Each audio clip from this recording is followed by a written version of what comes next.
Much of the region is pretty quiet as we head through the rest of the evening. However, out to the west, we may see a couple of showers and thunderstorms at first. Then that tries to migrate to southeastern KELOLAND, especially toward and beyond the midnight hour. Beyond that, not a whole lot going on. 50s to around 60 for overnight lows. Highs tomorrow in the low to mid 80s in many locations. A couple of morning showers possible in Sioux Falls. A few afternoon showers not out of the question further to the north and east. We'll talk about the rest of your 7-day forecast coming up. But until then, First at 4 starts right now.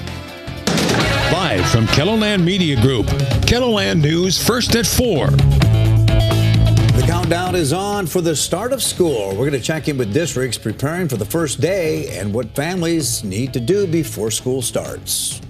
Plus, we have an update on the South Dakota lawmaker who needs to pay back $600,000 in COVID-19 funds. And later, construction has started on a new skate park in Sioux Falls. We're going to check out the progress so far straight ahead.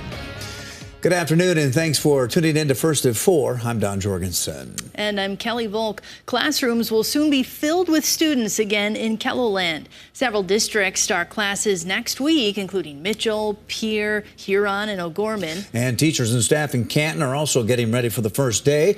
We're going to talk with a longtime teacher about how he's feeling ahead of the new year on KELOLAND News at 5. The South Dakota Department of Education says new software is causing delays to renew teacher certifications. The department says it hasn't been able to keep up since the new system went online March 3rd. There are about 1,600 applications pending right now. And the education secretary says that the rule is that you cannot be paid unless you have the certificate. Teaching certificates expire on October 1st. However, he says that if teachers had their applications in by June 30th, they will be covered. The department says it will continue processing applications after October 1st if needed and plans to review the situation again after the backlog has been handled. We're getting a better idea of how many families in Iowa will receive private school scholarships. The Iowa Department of Education says that it has approved more than 18,000 students for the school choice program. Each will receive about $7,600 to attend an accredited non-public school. That means Iowa will be spending more than $142 million on students' tuition for private schools. However, the legislature had approved funding for only 14,000 savings accounts, which was budgeted around $107 million. In Northwest Iowa, nearly 1,200 students in Sioux County will receive the scholarship.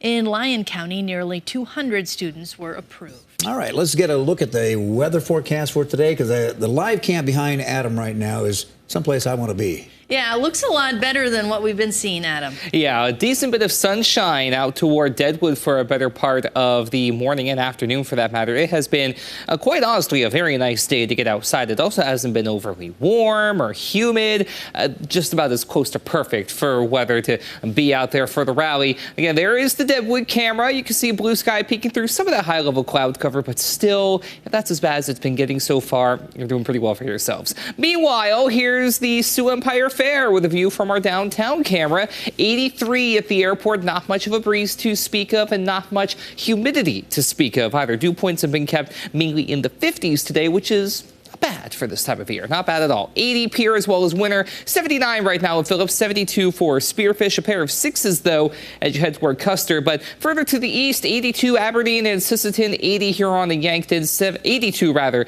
in Spencer. 78 in Worthington. No 72s out there to the east. Not yet, at least. We do have a bit of a warm-up compared to yesterday afternoon.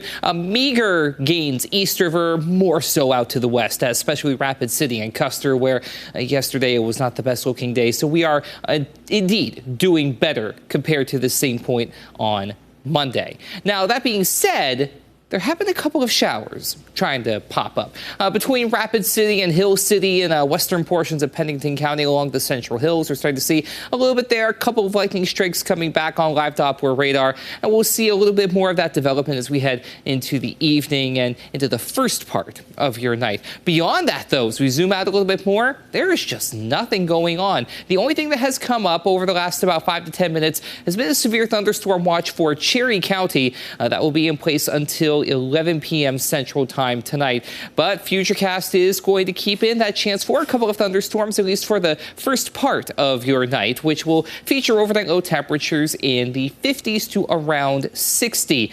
Now, the chance for rain is better out west at first, but after midnight, we can see some showers to the southeast, and it won't be the last time we talk about that either.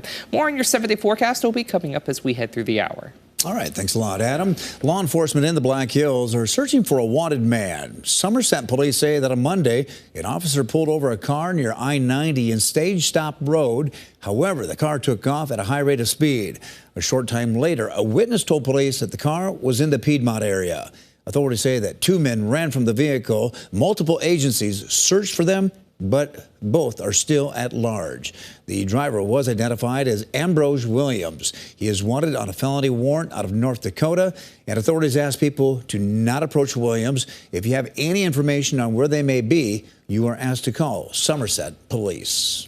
A fugitive wanted out of North Dakota has been arrested in Mexico. 33-year-old Deanna Garretts was arrested for allegedly trying to bring drugs into the United States. The U.S. Marshal Service is transporting her back to North Dakota for an initial appearance. Garretts was apprehended in Mexico on August 1st by Mexican immigration authorities. The FBI says she's been a fugitive for over a year. The case is part of Operation Unfinished Business 2, which is investigating international trafficking of meth, cocaine, and fentanyl.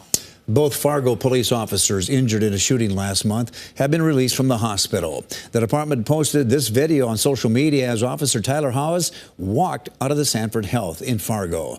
This comes just 2 days after fellow officer Andrew Dotis was able to leave the hospital. And the Fargo Police Department asks that the community keeps the officers and their families in their thoughts as they begin their journey to return to their daily lives. The July 14th shooting killed Officer Jake Wallin. Another officer shot and killed the suspect, Mohammed Barakat.